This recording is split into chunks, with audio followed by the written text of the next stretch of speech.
Hey everybody, welcome to the Green Room. This is Tuesday, May 4th. This is something kind of out of the ordinary um because I was going to write out something, I was going to do something else, but the news today regarding Giant Bomb and the departure of three OG people there, Brad, Vinny, and Alex, come this Friday is it's a bit of a surprise, but also like kind of not. And I've meant to deliver my thoughts on Giant Bomb for a while now, and I think this is like kind of it feels like the best time. It really does. I want to go back, actually. I want to go back 12 years, over 12 years now. 12 years and 4 months. And you're thinking, what in the world is this dude talking about 14 years ago? 12 years ago. This was January of 2009. And it was the news that had come through that OneUp.com, which was a video game site at one point as well, was announcing massive layoffs after their purchase by Ziff Davis, if I recall correctly. I had started following them because OneUp was, there was this big corporate back and forth for a couple years, but OneUp.com was like one of the first major new media websites that really took advantage of video and podcasts and stuff like that. In fact, the first podcast that I ever listened to was Garnet Lee's One Up Yours. And there's my cat. Kirby's bouncing around. And this was E3 2006, after the whole PlayStation 3 announcement, stuff like that. And so I'd gotten to know Garnet Lee and Shane Bettenhausen and John Davison and Luke Smith, and then eventually like David Ellis, who's now at 343 as a senior gameplay designer on, he was a 4, 5, and Infinite. And I got to meet him at E3 a couple years ago, and he's a cool dude. I even sent him my documentary, Infinite Lives: The Road to E3. Oh my goodness, Gary. Anyway, so they had been bought out, and basically it was really crushing. My friend and I were doing videos at the time, and it was really tempting to just get in front of a camera and just like cry. And I'm not guaranteeing I'm going to cry today, but back in January of 2009, after their purchase by Ziff Davis, they basically everyone was canned. Like 90% of the staff was canned, and all the cool sites that came about, all the cool series that came about that, all the cool podcasts that came about that, were all just gone. And David Ellis hung around for a little bit, for another couple months before he went to 343. But I listened for another couple months or so, but it was basically just him. And then eventually, Ziff Davis just closed the entire brand down entirely. So it was once this kind of mega mighty, super big site, had been widowed down to basically nothing. And this was 2009. And so I knew about GameSpot. I keep getting stopped in GameStop messing up all the time. But I only kind of casually knew about GameSpot at the time, and so I didn't really know Jeff Gerstmann outside of what he did getting fired. I knew who Shane Satterfield was because he had given Amped for the original Xbox, the first Amped, like a 6.7 or something, and I will never forgive him for that. And then he left to do game trailers. Like, games journalism, that whole space, like, everyone just bounces around. Journalism, period. Like, no one stays in one place for a while unless you're in charge. And even then, that's kind of a rarity. So, Jeff Gerstmann being the co-creator of Giant Bomb and still being around 13 years later is pretty nuts. So when 1UP closed down, and I was obviously very sad, and I know a lot of people were very sad, I went over to Giant Bomb because that was like the de facto, hey, migrate here. And back then, that was a site. It was a site about video games, and it was Jeff Gershman, Brad Shoemaker, Vinny Caravella, Drew Scanlon, I think, had come on at that point, and of course Ryan Davis. And I started listening to the Bombcast, and the first episode I ever heard was, and of course this is long before video, the video podcasts and stuff like that. It was the one where they had John Vignacchi on, and Jeff Gershman and John could kind of back and forth, just really just chew it up and talk about old times. And then eventually, when they brought in Dave Lang and Adam Boyes and just all these people.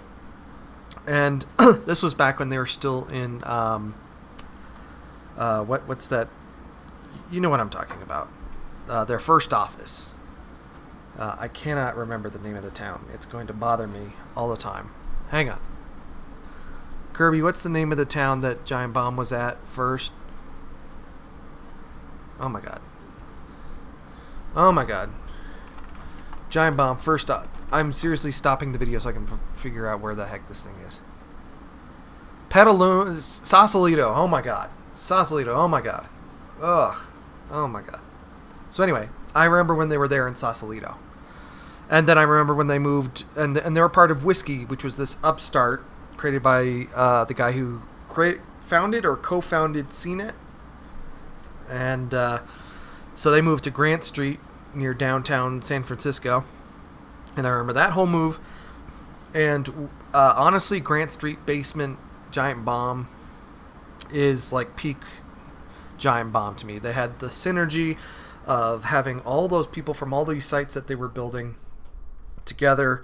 So screened, tested, even Comic Vine, just all those things going on. So when they had the Big Live show, that was a huge deal. And then when they started subscriptions, and there was all that controversy about parts of the Bombcast going premium at the time, that was a big deal too. Giant Bomb was the biggest star of the Whiskey media constellation. And then in 2013, I believe it was, they sold off Whiskey.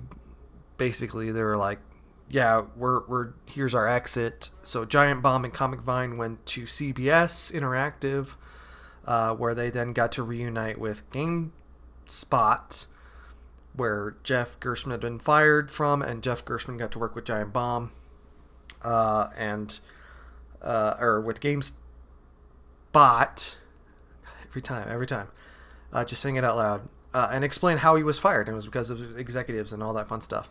But Giant Bomb was part of my life every week. I watched every quick look as it came down the pipe, even for games that I didn't care for. Their Unprofessional Fridays, all their little adventures with FMV games were incredible.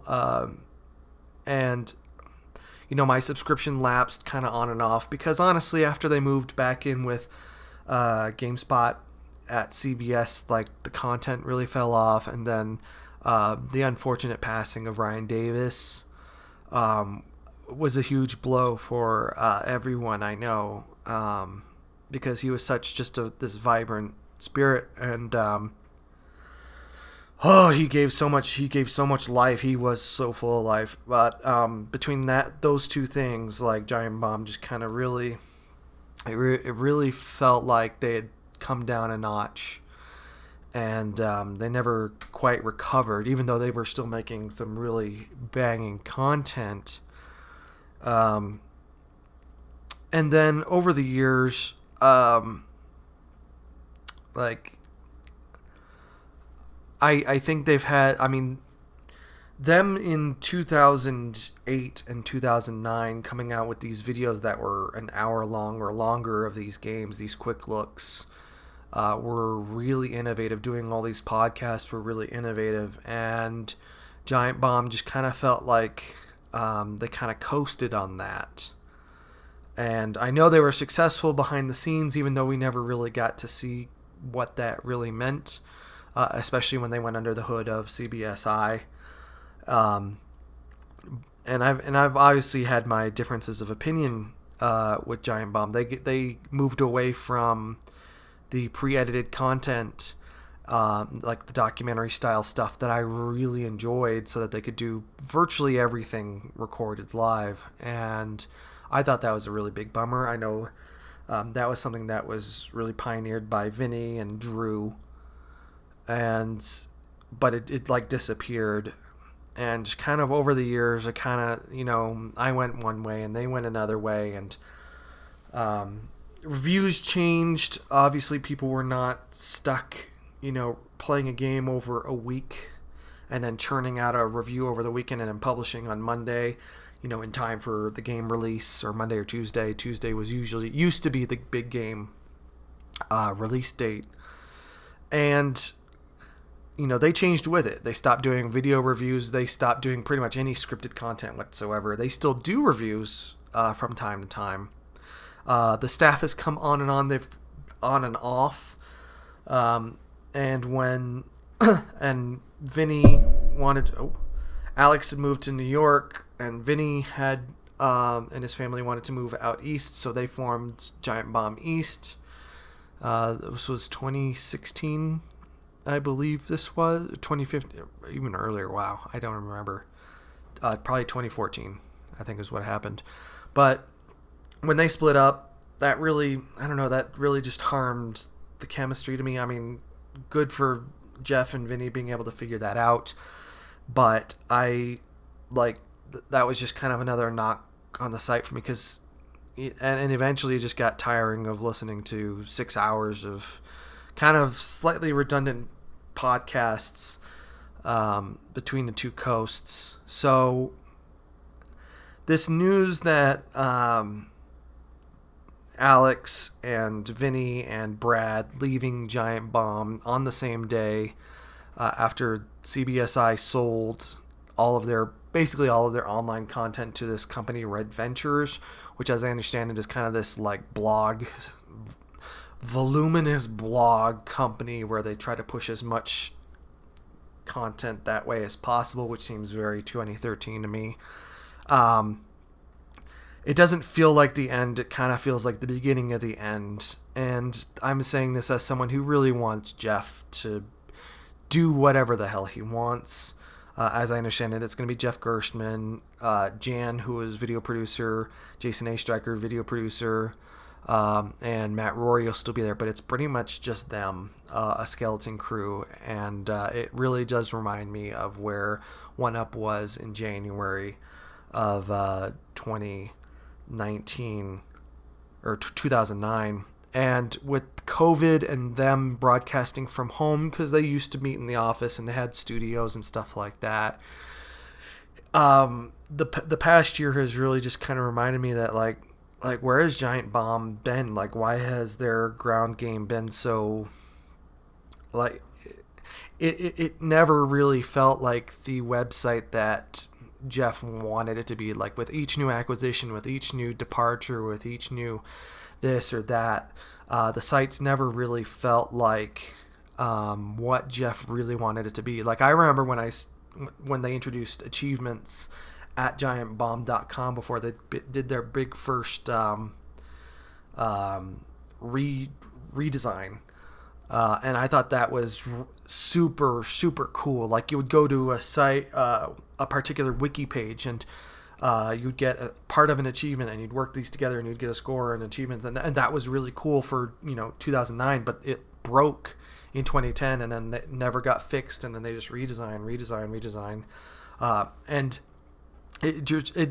Giant Bomb has felt like a site that's just kind of slowly been rolling down this hill for a while. And it feels like it's been entirely out of Jeff's hands, and I don't know. I just so many thoughts. Like, I loved Giant Bomb. I want Jeff to be able to do what he does, and you see in his content when he's streaming, when Jeff Gerstmann's still a threat, stuff like that. You really see like these shafts of light coming through, where it's like, this is what the site could be and isn't. Like you wish it would just go the full tilt crazy that you'd want it to do, but then in the end it's a website. I mean, I think he says that in his kind of notice today is what does a video game website look like in 2021, versus 2008, I believe, is when Giant Bomb, arrow pointing downward, Giant Bomb was getting started. And I have like so many thoughts, so many things, and it just feels like a blow, and it's disappointing. But considering Giant Bomb's never really fully been in control of their own destiny since Whiskey, essentially, 8 years ago, for fuck's sake. It's like, I don't know. So, I mean, I wish those guys the best. I don't know if they're going to be able to hire people and rebuild from scratch. Like, is it just going to be a Twitch channel? Like, it seems like that might be the best way forward. But, like, I know it's never going to be what Jeff wants it to be, and I kind of just, does Jeff just start over? Does Jeff just, does he just start a YouTube channel? I mean, Giant Bomb's YouTube presence has been pretty not there because they've been serving pretty much all of their videos internally. And they've always been saying, oh, we're doing fine. Oh, we're doing fine. Subscriptions are up. This is up. This is up. But it never, it doesn't seem like it ever comes through either in the production. The production always just seems so bare bones, and it's like, what you see people who are like individually soloing on Twitch, or you see these video essayists coming up through YouTube, your Jacob Gellers and the White Lights and all these people, and they have production values that are at the wazoo, and then you watch Giant Bomb, and sometimes it feels like they've just been going through the motions for so long.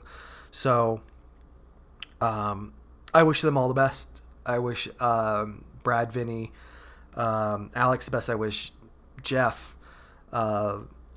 Jan, Jason, Matt, them all the best. And then even just a few months ago, Abby and Ben as well. So it's a weird time. I'm honestly kind of steeling myself against the eventual, like, hey, it's been fun. We're going to start something else, though, and Giant Bomb is done. So I'm kind of waiting for that. So, as this, like, quasi-professional content creator to, the universe here, whoever is watching or listening or, whatever,